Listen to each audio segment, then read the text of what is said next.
Today's Review Monday is going to be on Christopher Moore's novel, Fool.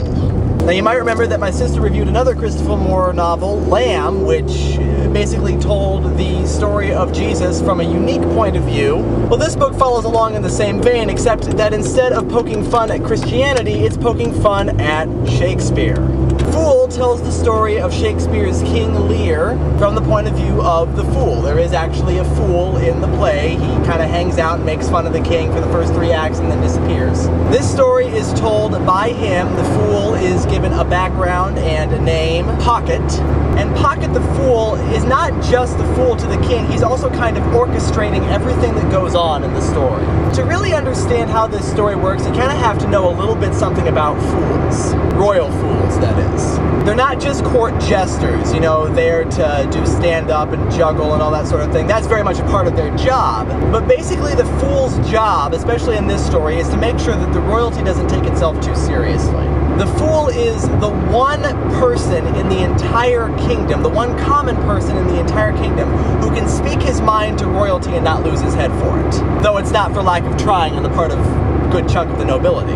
The fool can be perfectly insulting and vulgar and what have you in front of all the royalty, and he can get away with it because he's just a common fool.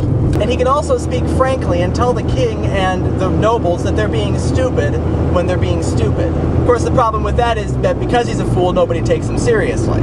And so the fool, far from being foolish, actually has fairly good knowledge of the ins and outs of the kingdom, and actually has some great, if insulting, insights to make if the royalty would just listen to him. Now, of course, if you are at all familiar with the story of King Lear, then you know that the characters in that story behave rather foolishly.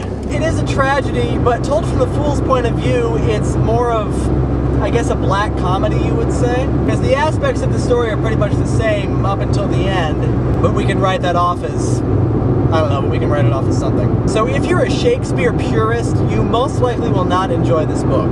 But if you like Shakespeare, if you're familiar with King Lear and some of his other plays, because they do throw references to other Shakespeare plays in there, which is kind of amusing. But if you have a healthy sense of humor and enjoy Shakespeare, you will enjoy this book. And it does actually come to the same conclusion that King Lear comes to, while also adding a little bit in there on the true definition of a fool.